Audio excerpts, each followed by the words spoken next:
अस्सलामुअलैकुम दोस्तों, यदि आप कतर में रहते हो और कतर के अहम तरीन खबरों से हमेशा वाकिफ़ रहना चाहते हो तो ये वीडियो को बिना स्किप का पूरा देखिए। चैनल पर नए हो या फिर पहली बार आए हो, चैनल को सब्सक्राइब करके बेल आइकन को प्रेस कर लीजिए ताकि आने वाली वीडियो की नोटिफिकेशन आपको हमेशा फ्री में मिलती रहे। तो साथियों, आज की जो वीडियो है यदि आप कतर में रहते हो तो आपके लिए काफ़ी इंपॉर्टेंट होगा, तो वीडियो को पूरा देखिए और आखिरी तक देखिए ताकि दोस्तों वीडियो की हर एक जानकारी आपको मिल सके।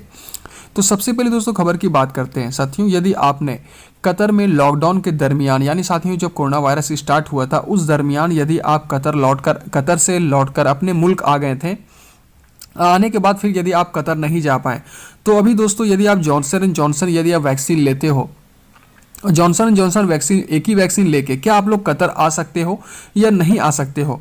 तो दोस्तों इस चाहे आप इंडिया के हो, पाकिस्तान के हो, नेपाल के हो, बांग्लादेश से हो, किसी भी देश से आप ताल्लुकात रखते हो, तो साथियों यदि आप कतर में आना चाहते हो जॉनसन एंड जॉनसन वैक्सीन लेके और एक डोज लेके तो आप आ सकते हो, क्योंकि जॉनसन एंड जॉनसन को दोस्तों अप्रूवल ये मिला हुआ है कि आप एक डोज लेके भी जॉनसन जॉनसन वैक्सीन को आ सकते हो। और अच्छी बात दोस्तों इसमें यह भी है कि कतर गवर्नमेंट की तरफ से जॉनसन जॉनसन वैक्सीन को अप्रूवल भी दिया गया है। तो यदि आपने जॉनसन जॉनसन वैक्सीन लिया है, चाहे किसी देश से आप ताल्लुकात रखते हो, साथियों आप कभी भी आ सकते हो, कोई दिक्कत आपको नहीं होगा। अगली खबर साथियों जो आ री एंट्री परमिट को लेकर, तो साथियों जैसा कि आप लोगों को पता है री एंट्री परमिट दोस्तों यदि आपने री एंट्री परमिट आपको 1 साल से ज़्यादा यदि आपका एक्सपायर किए हुए हो गया है तो आप री एंट्री परमिट के लिए दोस्तों आपको फिर से अप्लाई करना पड़ेगा, जिसके लिए 500 से 600 कतर रियाल आपको उसको पेमेंट करना पड़ेगा, जो कि आप अपने कंपनी के थ्रू ही अप्लाई कर सकते हैं री एंट्री परमिट। पर यदि आपका 6 महीना 5 महीना लगभग यदि इतना टाइम हुआ है तो आपको री एंट्री परमिट अप्लाई करने की ज़रूरत नहीं है, उसी से आप आ सकते हो। पर यदि अब 1 साल या 1 साल से यदि आपका ज़्यादा हो गया है तो आपको री एंट्री परमिट फिर से अप्लाई करना पड़ेगा अपनी कंपनी के थ्रू, और 500 से 600 कतर रियाल आपको उसको अलग से देना पड़ेगा जो आपका पैसा लगेगा। अगली अपडेट साथियों जो आ रही है, साथियों एक भाई का सवाल था, क्या हम लोग कोई भी लाइसेंस लेकर क्या हम लोग कतर में आके ड्राइविंग कर सकते हैं, जैसे कि खासतौर पे गल्फ कंट्री के कोई भी कंट्रीज जैसे कि सऊदी अरेबिया हो गया, कुवैत हो गया, बहरीन, ओमान, तो ये सब देश का क्या हम लोग लाइसेंस लेकर वहाँ पे वैलिड होगा, क्या हम लोग गाड़ियाँ चला सकते हैं।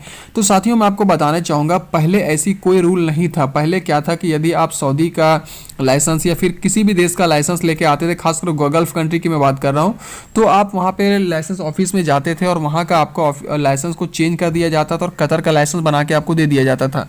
पर साथियों ये अब रूल चेंज हो चुका है। आप यदि किसी देश से भी आते हो, चाहे सऊदी से हो या कुवैत से हो या फिर ओमान से हो, बहरीन से हो, आपको सऊदी कतर में आने के बाद आपको पूरा का पूरा जो रूल होता है, एग्ज़ाम होता है ड्राइविंग का, वो आपको देना पड़ेगा। जो टाइम पीरियड लगता है वो पूरा लगेगा कतर के, उसके बाद ही आपका कतर का ड्राइविंग लाइसेंस बनेगा, उससे आप गाड़ियाँ चला सकते हैं। वो अब रूल ख़त्म हो गया पहले वाला। अब साथियों एक भाई का सवाल था, क्या भाई कोविशील्ड वैक्सीन लेकर क्या हम लोग कतर में आ सकते हैं, क्या हम लोगों को क्वारंटीन रहना पड़ेगा। तो भाई मैं आपको बताना चाहूँगा, कोविशील्ड वैक्सीन जो है खासतौर पे इंडिया में दिया जा रहा है, तो इंडिया के यदि लोग आप हैं तो कोविशील्ड वैक्सीन लेके आप आ सकते हैं। अब आकर इसलिए सकते हैं क्योंकि दोस्तों एस्ट्राजेनेका का ही एक तरह का दोस्तों वो लिंकअप उससे किया गया है। तो एस्ट्राजेनेका से जिस वैक्सीन का लिंकअप है वो लोग आ सकते हैं, तो कोविशील्ड उससे है। तो यदि आप आना चाहते हो तो आ सकते हो। पर दोस्तों एक बात मैं आपको बताना चाहूँगा, बिना अब वैक्सीन लिए भी कतर में आ सकते हो। उसमें शर्त ये होगा कि आपको वहाँ पे 10 दिन का होटल क्वारंटीन रहना पड़ेगा। यदि आपको मैकेनिक क्वारंटीन किया जाता है तो 14 दिन का क्वारंटीन आपको रहना पड़ेगा। पर बेहतर ये होगा कि वैक्सीन लेके आइए ताकि आपको क्वारंटीन का जो पूरा का पूरा पैसा है वो पूरा बच जाए, ताकि आपको पैसा नहीं देना पड़े। तो ये कुछ अपडेट थी साथियों, कुछ सवालों का जवाब था, मैंने आप तक शेयर किया। आशा करता हूँ वीडियो अच्छी लगी हो। वीडियो को लाइक कर दे, दोस्तों के साथ शेयर कर दे ताकि और भी लोगों को इसकी जानकारी हो सके। मिलते साथियों नेक्स्ट वीडियो पे, तब तक अल्लाह हाफिज़ एंड टेक केयर।